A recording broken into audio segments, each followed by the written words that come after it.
how should investors position their portfolios within such a backdrop? So let's invite on stage for the next panel discussion, Tan Teck Leng, Deputy Chief Investment Officer of Phillip Capital Management, Sharon Ang, Managing Director and Head of APAC Global Derivative Sales, CBOE, Wang Yi, Managing Director, Head of Quantitative Investments, CSOP Asset Management, and of course, a regular face, Tu Jun Cheong, Assistant Dealing Manager from moomoo Singapore. So, welcome everybody to MooFest 2024. It's always great to have panel discussions with new faces on the stage. I know a lot of you have tuned into the live shows as well, some familiar faces over here. But now on stage, we're here to discuss what's next for global markets for the second half of 2024. Okay, before I go into my first question, we take it very seriously that you engage in this panel discussion with us. So do submit your questions with the QR code right there and keep asking throughout the fireside chat on stage, and we'll have some time at the end to answer the pick questions, okay? So let's start this discussion. 2024, a year of global elections, ongoing tensions, the tech rally, of course, and waiting for the Fed actions. Now, my first question, perhaps Sharon, let's start with you. What are the key narratives driving markets as of today, and what can we anticipate going into the second half? You know what, I think Isaac did a very good job earlier. So I ran into him as I was coming up the stage and he went down, and I was like, he was covering basically all the themes that was prevailing in that we think will be prevailing going into the second half. So I'm going to echo some of the comments that he has already made. Clearly, the US presidential elections is one of the key themes going into the second half. And we saw another election just over the past week, right? Which is the UK presidential elections. But basically, the markets was fairly sanguine about it.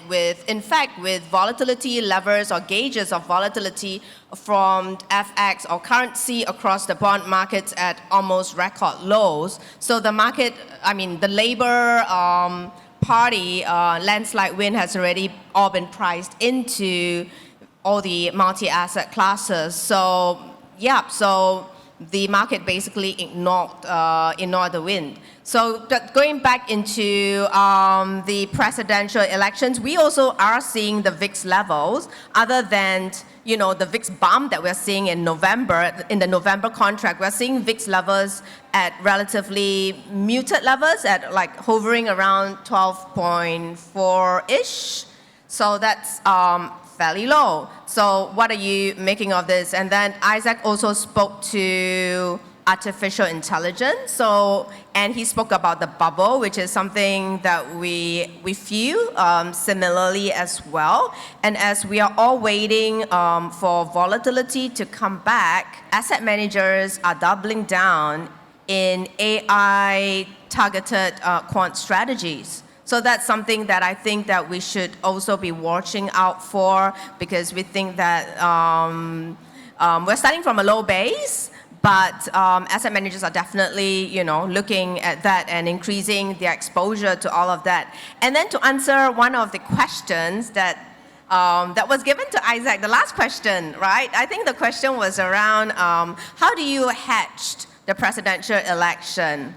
I would like to share an answer that would kind of bring me back to some of the products that we have in our markets, especially when you have long US equities exposure. I think you should look at the VIX futures, you should look at SPX options. He spoke to some short-dated trading. We look at dated options trading, shorter duration. So a little bit more on that later as I pass the airtime to the other panelists. So, to Teck add. Ling, I do want to add on from Sharon's point there, but also add on the question about perhaps the income space, right, related to these global driving factors that Sharon mentioned. And thank you as well, Sharon, for echoing and summarizing a lot of the Isaac points previously in the keynote. But I think let's take this conversation further and let us know what you think, Teck Ling. Yeah. So in terms of what people look for, I guess, you're trying to make money, right, when you trade or you invest. And of course, when you think about gains from an investment, it forms two parts. Typically, one is the capital gains, and the other is the income. So capital gains can be more unstable and unpredictable, and income, on the other hand, is anchored in, fundamentals and the profits of the company, for example, right?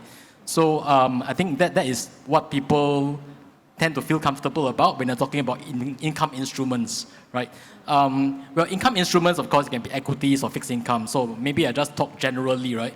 I think over the past few years, people tend to have become less focused on the magnitude of the income, the yield itself, and what has become more important is whether that yield is actually sustainable or even growing. And the reason why, of course, is that the interest rate environment has been tightening from 2022, part of 2023, right? So what you have when you have interest rates rising so fast is there is going to be pressure on companies' P&L, right? Or even the balance sheet, right? And when that happens, of course, then what seems like an attractive income yield suddenly becomes unsustainable because they have pressure on their interest servicing costs. When they roll over their debts, they will have to pay higher interest rates, for example. So obviously that is going to be a drag on their profits, right? So when that happens, then the dividends becomes affected because their cash flow becomes affected, right? And this plays out over the course of 2-3 years. Then people start to realize that, sustainability of that dividend, that cash flow, that profits is important, right? It comes to the fore. So I think at least if you look at equities, income equities, for example, then the quality of that dividend becomes increasingly important. The sustainability, of course, and when you talk about quality companies, you'll be looking at those that probably have defensible businesses, relatively high margins, low debt, right? That's important, especially in this environment, right? So they don't have so much debt pressure, right?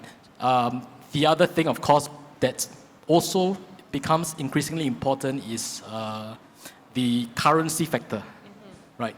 I think that's been mentioned several times, both in the morning and the afternoon, about currency. So, for example, if I may take the case of REITs, which is the classic income equity, right?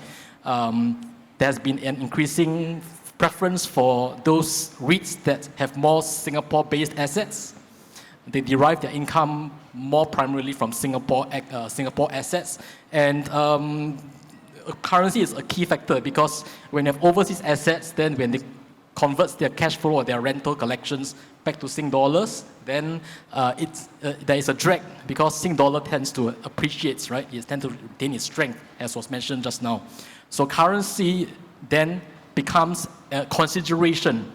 Currency exposure becomes a consideration when you invest into a particular instrument, right? So that's for equities, income equities, right? Fixed income, of course, is fixed income. The coupon is typically fixed. So there is no growth. There's no expected growth in that bond that you buy, right? So for this space, I guess, right now we are still in an inverted yield curve environment. Inverted meaning that the short maturity bonds tend to have higher yields compared to the longer maturity bonds. For example, Sing dollar treasuries, right? Singapore government treasuries, 6 months to 1 year typically is about 3.7%. 10 years is about 3.2%, right? So that's the example of the inverted yield curve where the short end is higher than the long end. For this kind of example, I guess one thing that I could say is that it's more, it looks more attractive to be investing into the short end of a given company's debt instruments, fixed income instruments, because you have less interest rate risk. Because you are short maturity, right? It has less interest rate risk, and at the same time, you get better yields, right? And if we are expecting a higher for longer interest rate environment, which actually, what that means is basically, even when we go back, as we expect the Fed to cut rates eventually, but when they cut rates, what is the long-term steady state interest rate that they will gravitate towards eventually? I expect that so-called steady state interest rates eventually is going to be higher than that of the last few years, right? So when that is the case, then probably the short-end instruments are still going to be trading at pretty high yields and therefore still attractive, right? So that's on maturity for fixed income. And credit-wise, I think probably now, I think it does look reasonable to be investing into investment grade because the yield is quite high anyway. Very comprehensive. Thank you so much for that. Now, coming to the conversation, because we talked about the US a lot, and we'll come back to that again, but coming to the conversation about China and its market recovery in the context of interest rate situation, what else can we expect and what can an investor do to adjust according to wherever the market turns? Now, Wang Yi, what do you think? Yeah, previously we see a market rebound from China, no matter Asia and Hong Kong. But generally for the year, because from prime brokerage side, most of the hedge funds has an exposure from beginning of the year, short China, long Japan, long US. For entire year, you will see tactical reasons to trade China. So that's very important to bear. For example, the Japan down, then you will see China, or especially for Hong Kong, will rebound and continue to rebound. So that's the main reason to rebalance their exposures, and they are balanced. So normally I tend to see all those from a capital flow perspective, because where the investor put their money, not only retail, but institution, those large money, where it's moving. So that's the reason you're going to tracing the general trend, I think. From China, I think most recently, they suffer some corrections as well. And that's mainly due to, I think, optimistic coming from two things. One is a property thing. January, there's a report, but it becomes very famous in April from UBS around the property solutions. But later on, people saw a lot of policies has been confirmed. Seems like the Chinese government tends to do something to help the property. But in general, I think the property thing is cumulative, several years. So if you have a several-year problem, then you need to understand it's not like a snapshot. You can capture everything. So we are talking about different magnitude. We are talking about 100 trillions. That's very big. But once they start to solve the solution, solve the problem, then that's a good sign. For interest rate side, there's a huge flow into China government bond market, which is very interesting in May, and I think back to starting from February, April, May, and starting to outflow a little bit from June, and also NCDs as well. So there's a link to some kind of arbitraging opportunities over there. So onshore USD saving rate is relatively low. Then if you do cross-currency swap plus NCD, then you can earn decent amount of USD returns on that. So that's the reason why foreign flows rush into China fixed income market and trying to grab the NCDs and the government bonds.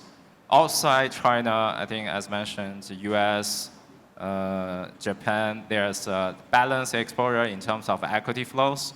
Especially for Japan, I think Japan, during last 2 or 3 years, accumulating huge amounts of foreign flows.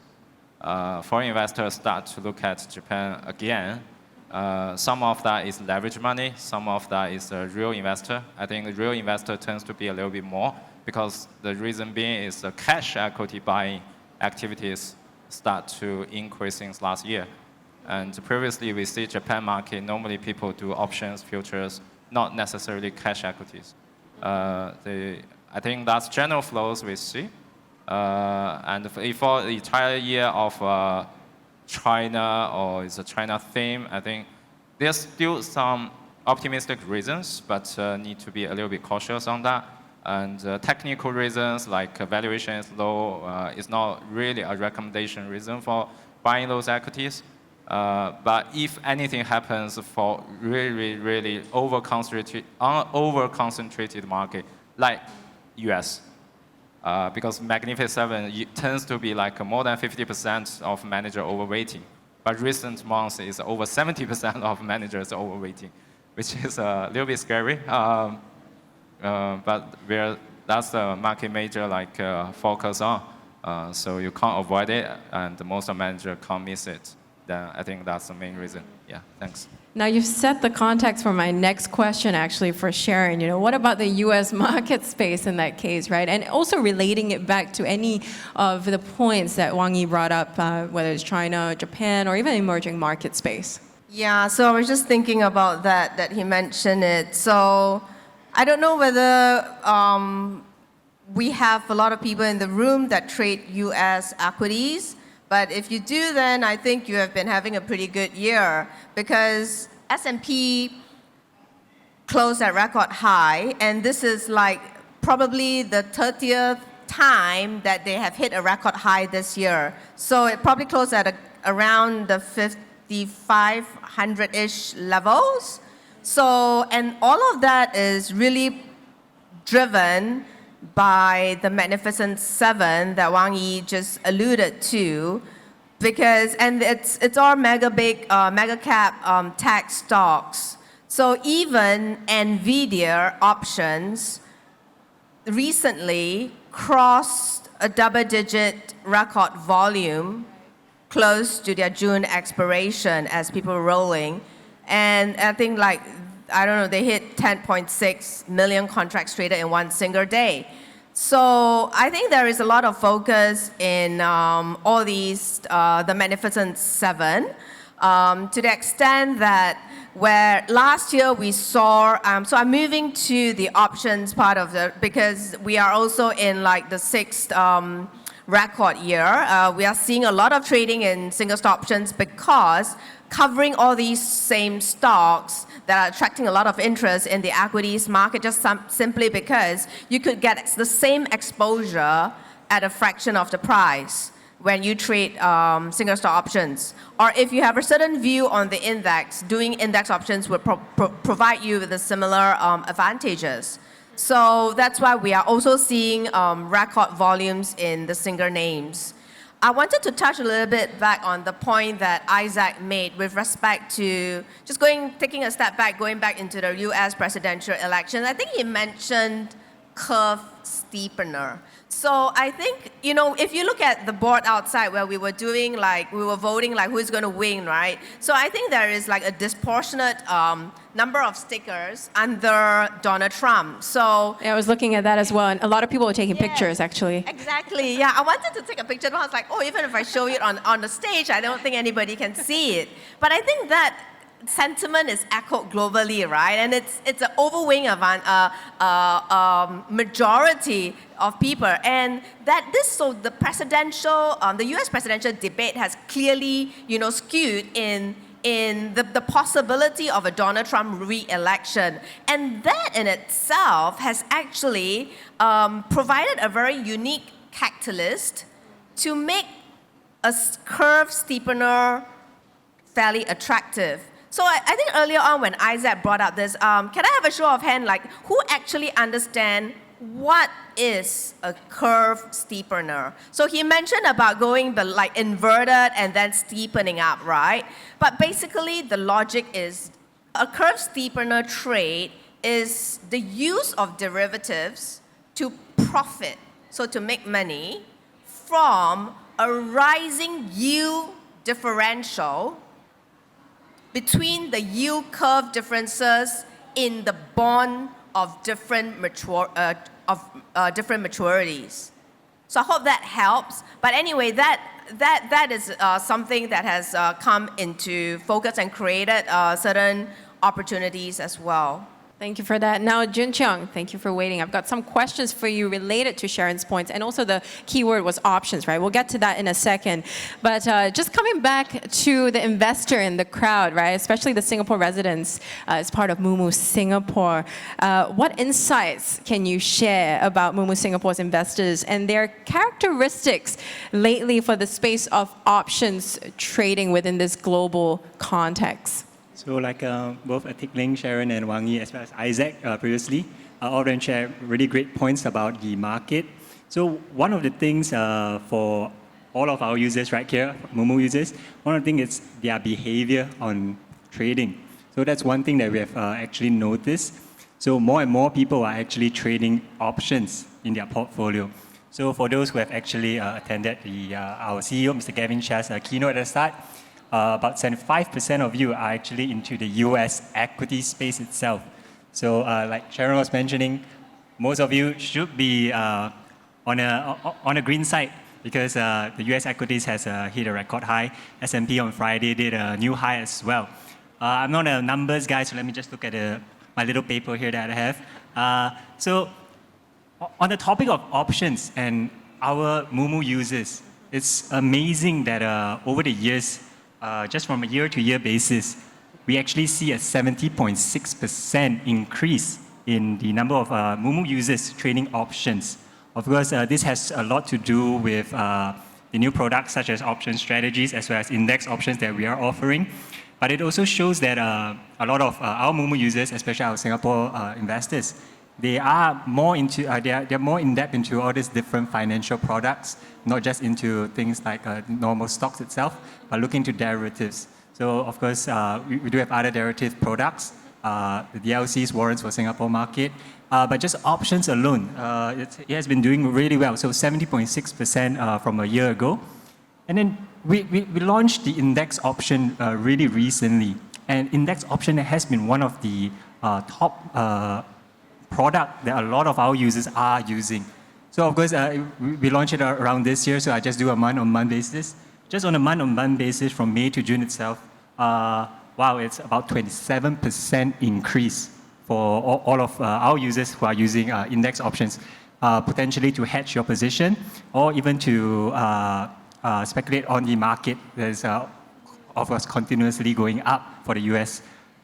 So that alone has really shown that the Singapore users, at least for our moomoo users, options has been one of your top choice of financial products outside of the regular stocks, let's say REITs, ETF, etc. And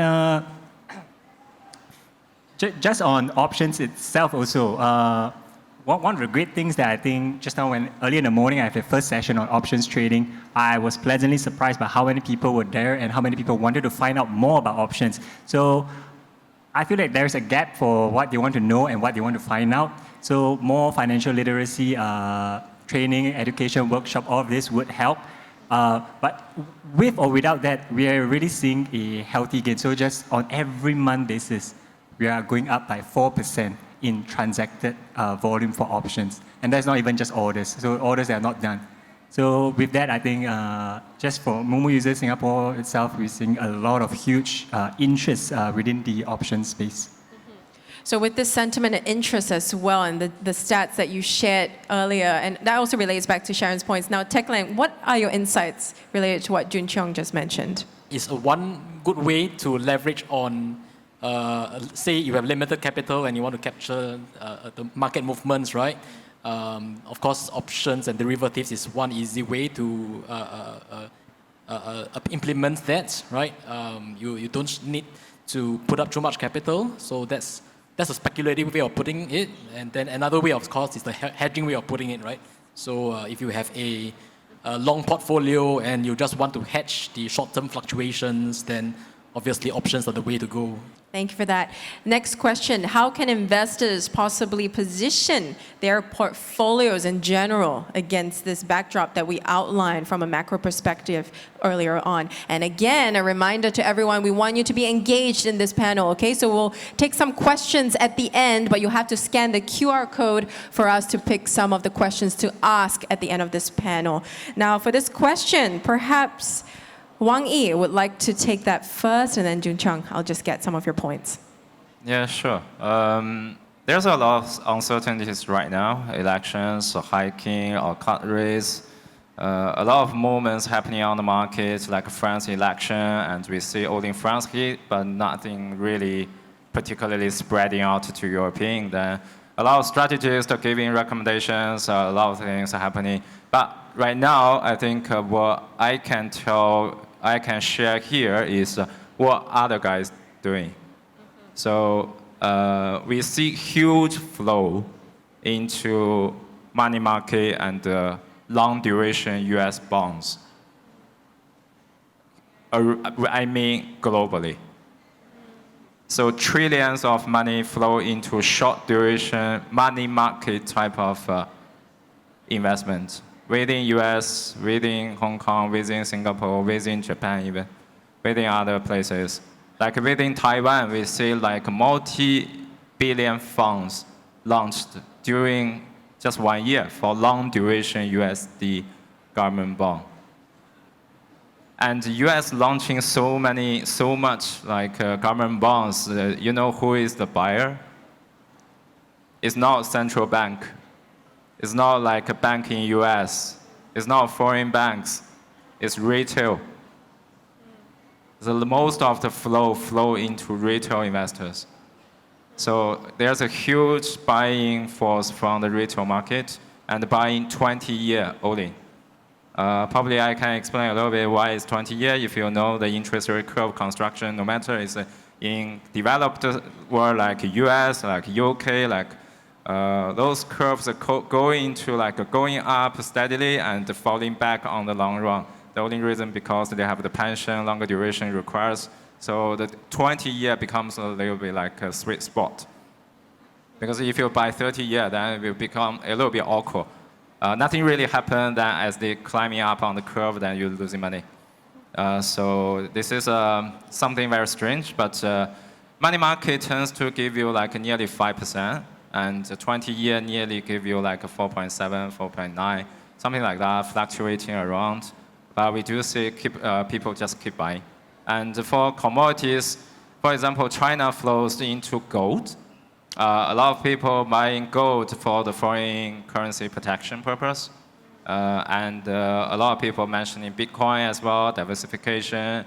And recently, German and the Japan events give a little bit of pressure on the Bitcoin price. So that's a lot of things happen. But overall, I think you need to consider like, maybe it sounds a little bit stupid, it's diversification. But you do need to diversify. But if you don't know how to diversify, my advice is focus on, if you don't like volatility, buy money market fund. If you like volatility, buy some risky asset is fine, because now VIX is so low. When they mention about the option strategies, just bear in mind, don't sell option to enhance your yield. Just buy option to realize your view. For example, call options, if you want to get a rally from NVIDIA, it's fine. Microsoft, Apple, if you are talking about AI equipment, it's not only about semiconductor, next stage applications, it's okay. If you're worried about downside, buy put. If you're only chasing for like 1%, 2%, a little bit like enhancement by selling options, I can tell you this is right now a very low level of volatility. What you're selling is not worth it, the risk you are taking. So it's just a little bit of tips. Thank you for the tips. Yeah. Yes, thank you, especially sharing your insights as the head of quantitative investment as well. But Jun Chung, I think I'm directing this question as well to you because you represent and you deal with clients every day, one-to-one, and you know their concerns as well and what they're looking at next, right? Just feeding off his points earlier, do you have anything to add in terms of, again, the question is coming back to how they can possibly position their portfolios with the backdrop that we outlined for global outlook? So like what Wang Yi has mentioned, a lot of also our users are using the money market funds. So for those on US dollar, you're on a USD CSOP money market fund as well. So a lot of these investors that we do have, they are actually waiting for markets while at the same time they are also earning this kind of a great yield while waiting for markets to move. Typically, these are our more risk-adverse clients. So they tend to have a position depending on what they have, and then they do have funds, money market funds, while waiting and then to see for the next opportunity. Like what Isaac has mentioned, the S&P 500 or the entire market itself is at an all-time high. So a lot of people are worried that, am I buying at a high? Of course, if you have been listening to Isaac well, if you bought it at the start of the year, it was high for the US market. If you have waited, it's even higher now. So some clients are waiting for it and parking their funds into money market funds, and these are the more risk-averse ones. But for those who want to take on more risk, for example, some clients actually do put a portion of their portfolio into fixed income products. The typical, we have the 60-40.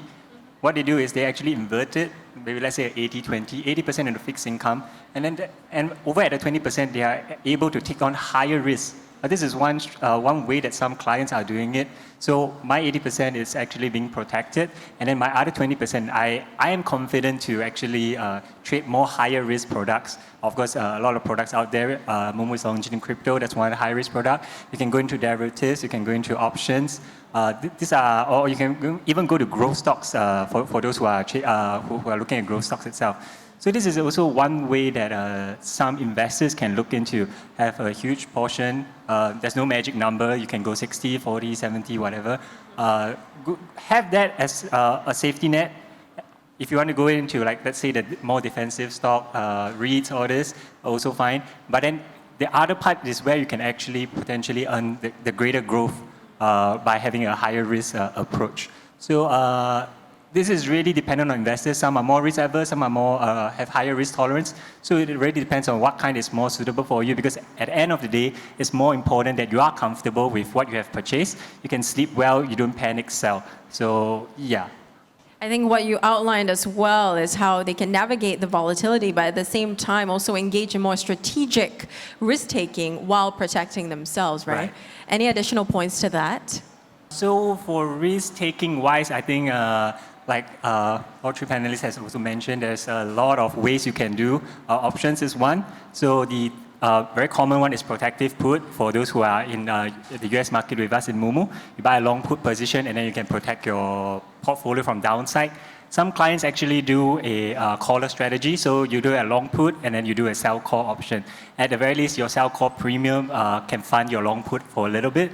Of course, this also caps your total gain. Should if the market continues to rally and then it hits your call position, then of course you need to be able to let it go, or effectively you are okay to place the sell call position at that price point. So the other one is a lot of our clients they do poor man's covered call. So this is also one of the key reasons why a lot of our options volume has been going up. So like what Teck Ling mentioned, options is one way you can leverage using a small amount of money to actually potentially get more gains. Yeah, sorry, I just wanted to take this opportunity to supplement on the point on option. I don't know how many of you have heard of, just coming from a very US-centric perspective, I don't know how many of you have heard of this term called zero DTE. So I want to take this opportunity to kind of dispel some of the myth about, or the understanding about this, this particular term. So zero DTE stands for 0 day to expiration. It is referring to a strategy that trades options that expire on the same day. So basically today I'm buying or selling or trading a spread in options that expire today. So it is not a product or the name of a product. And this is a term that has been coined in the last 24 months. But the ability, or this product has been around, the strategy of trading zero DT has been around forever, as long as options were around. So it's just referring to trading options that expire the same day. So just taking a leaf from the book, this is the US retail playbook. In the US, where we are seeing the most prevalent amount of zero DTE trading is in an index option called the SPX. Clearly, you can see the same trend in single stock options and also other index options on other indices around the world. I think it's spreading. And the other idea is that you're just buying or selling, that retail investors are fairly unsophisticated. That's not true, because when we went into an analysis of what's going on there, like trading, retail investors trading options that expire the same day, you would think that's very risky. They are not trading, so actually more than half of those transactions are actually in spread trade. So not or in selling vertical call spreads and not outright trade. So very few naked positions or naked short positions. So, but in any case, we are doing our part to educate the investing public about options trading. So if you want to learn more about what's a straddle, what's a strangle, or other covered calls, you know, some of the names that Junhao, right? Yu Chong has mentioned earlier on, you know, please feel free to approach moomoo, because I think we're working with moomoo on a lot of educational initiative as well. Or just drop by our booth and we will be able to point you to the right resources online. Thank you for that. I'm going to use this last 10 minutes to take some of the top questions that I've picked up, and I will get to a final point at the end of our panel discussion. But we've got a question here on REITs. Is the REIT sector, and let's assume globally because of the topic of this panel, is that going to recover anytime soon, Teck Ling? Well, yeah, when you're talking about asking this question, I suppose you're talking about the Singapore REITs, which haven't done so well. So, for example, this year, 2024, the Singapore REITs index is probably down about 10%, right?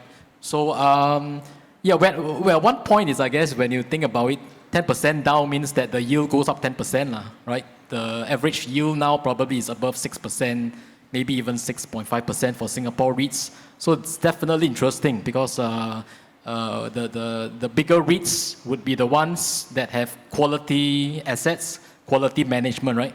And what I mentioned about quality means when you are looking for dividend stocks, you don't want to be looking for those that have high but unsustainable dividend yield.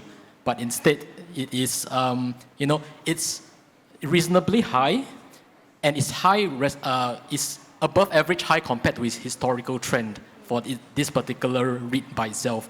So in that context, a lot of the REITs, the high quality REITs in Singapore, are actually at a higher end, probably even one standard deviation above their average long-term yield.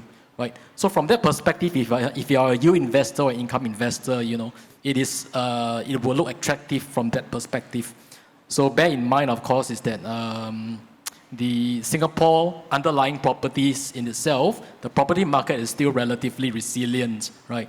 And that actually extends across the various subsectors. Whether you're talking about residential, you're talking about retail, industrial, even office. And office is so pressured across quite a number of other countries in the world, but Singapore has been seeing positive rental reversions, right? Even double-digit rental reversions, even when you read about it from Capital Mall Trust and all these other office REITs. So from that perspective, the underlying is relatively resilient. The currency, of course, Sing dollar, you have natural local currency exposure, and the yield is high, and you try to focus on those bigger REITs with quality, they have quality assets and quality sponsors, right? And a lot of them, of such REITs, are GLC sponsored, right? So I would say it's a sector that a lot of investors, institutional and not just retail, have been always focused on. So there is natural support for these. Yeah, so it is difficult to say, but I think if you have an allocation for income instruments generally, I think Singapore REITs you can consider. Yeah. So on a broader level, I guess I could also say, like, I guess Singapore general market I guess it also affects some of the sentiments, because I guess people tend to gravitate towards the more growth markets nowadays, right? So it is also a generally interesting time to look at Singapore stocks in general, right? Right now, I think if you're talking about the Magnificent Seven, right? Singapore, we have the Magnificent Three. What are those three? I'm sure all of you know. DBS, OCBC, UOB. So hopefully it will expand further. And if you read the news, there has been increasing pressure to look at ways to boost the Singapore market, right? You hear people talking about getting the institutional investors, the local sovereign institutional investors to buy into the Singapore market, right? May or may not happen, right? Measures to boost the liquidity. I think all these are steps in the right direction, right? I think when a market is rather quiet, there is there's impetus to move it forward. And I think that is how you see a bottom. It's not just Singapore, it's also China, right? So think about it this way, and I think you will probably have a more conviction to buy into markets that seem like rather downcast at the moment, right? Well, I like the analogy you brought up, and really good parallels as well for bringing it back to home ground, but at the same time looking at the global space. Let's take the next question, and we talked about this quite a lot during our panel discussion, but looking at the global election space, particularly for the US election, what potential stock benefits, or let's just put it into a macro scale, what are the potential benefits that may emerge from the Trump re-election if that ever happens? From commodity perspective or the tech perspective, everything. So here's a more better for US in the economic growth perspective. To be fair, he's a real business person.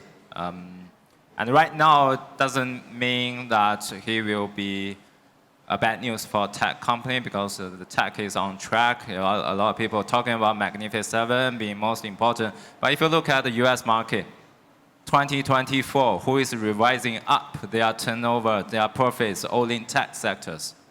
S&P, rest of the 99% of the stock losing money. It's not losing money, they are adjusting down their expectations. So most of the people concentrating or asking questions about tech, Magnificent Seven, only reason why is most of the performance is concentrating on those stocks. Rest of the stock is not reflecting their fundamentals, I would say. If people realize that's a problem, then we're going to facing down a melting down. That happens to a lot of themes. Previously, we saw them, VA, like metaverse, like a lot of things has been trading in that way. But AI, I think for this round, personally, we do see some difference, especially for the penetration rates. Because can reach to retail like each of person. Personally, we use it for our day-to-day work. So you can't imagine how much work they can save in terms of translation, coding, and so forth. They can do a lot of things, especially for US, like 40% or nearly 50% of the company adopting their like private cloud and so forth. Back to the question, I think the 20-year bonds, US investment, the 20-year bond never been a good investment for the last 2 years. So I don't know where's the question coming from for second half. It's still, if you hope that the monetary policy gonna become normalized, that will be a benefit. I think I will mainly cover several points there. Thanks for answering that. I would say a tough question, but you really summarized that perfectly. Now I'm going to take the last question before we go to final takeaways. And this one, I've actually combined it from the online community, on the Moo community, especially those who tune into our live shows and webinars. Yes, I do want to ask you as a last question from them, what is the outlook for safe haven assets and defensive sectors amidst uncertainties? What about global FX risks, particularly for SGD and USD, when the US Fed starts to ease their rates? Let's take that as a final question from the audience online. Yeah, to be frank, I would say Singapore is a lucky place because you're benefiting from all the conflicts, tradings, tariff wars, and so forth. Just to give you one single number, you know how much export-import has been raising from between Singapore and China? Anyone take a guess? You can shout out the answer if you want. Yeah, 7 times. 7 times. Why is that? Yeah, everybody knows. Yeah, you got huge capital inflow. That's the reason why your currency is so strong. It's nothing related to what kind of monetary policy you are implementing. You are implementing a little bit lower than Fed rate, technically you should be weakened. If you don't have much capital inflows, then you won't be sustainable. Look at Japan. Why Japanese yen is so weak? Is it because monetary policy differential is there? Everybody thinking Japan is an exporting country, right? Right? No.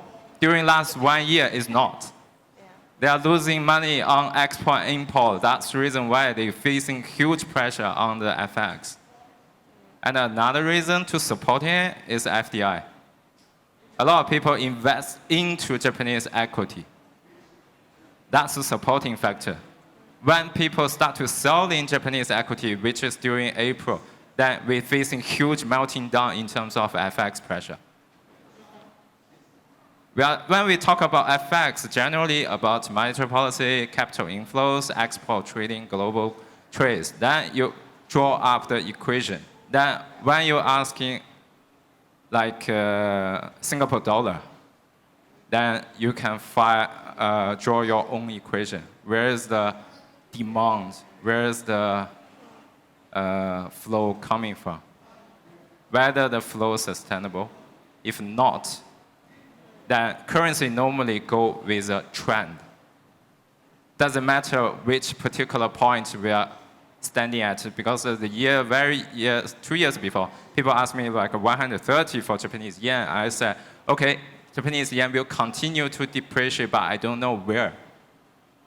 Because if the trend condition doesn't change, then the depreciation is forming, it's just a self-realization. And the depreciation is a benefit for the Japanese equity market. Because they have more than 50% of the revenue coming out from the foreign market. And then they always mark up their revenues because I'm denominated in Japanese yen on Japan's stock market. Then there's a trend that Japanese yen go down further than Japanese equity market go up further.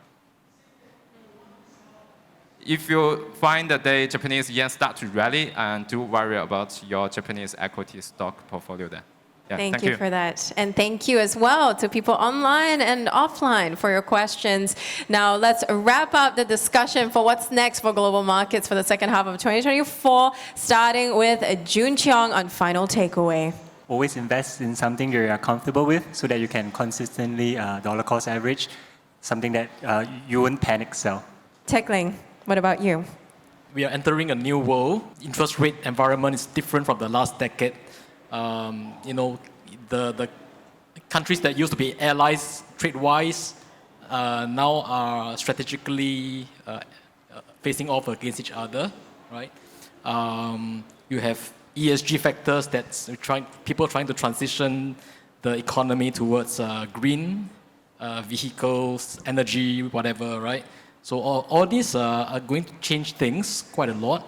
And on top of that, I guess at the short term, you're talking about elections and so on. So there's bound to be some uncertainty. So I guess if you are general investors looking to just position a portfolio and you just don't want to look at it all the time, have to monitor it all the time, you could look at quality exposures, right? Whether you're talking about quality US, quality China, quality Singapore.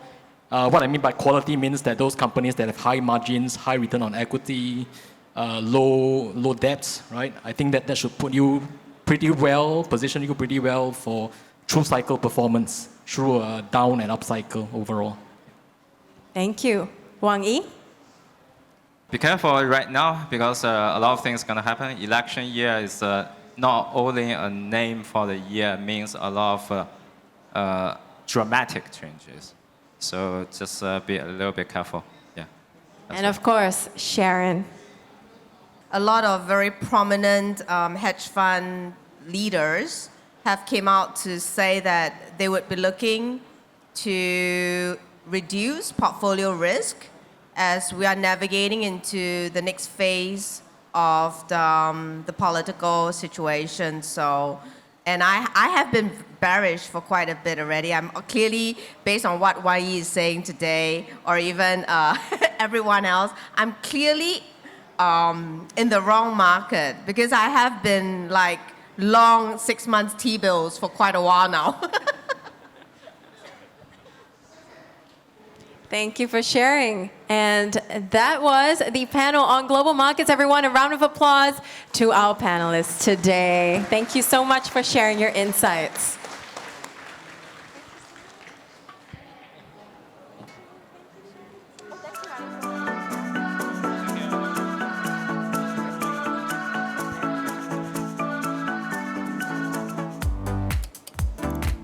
Once again, a round of applause, everyone, for our global markets panel.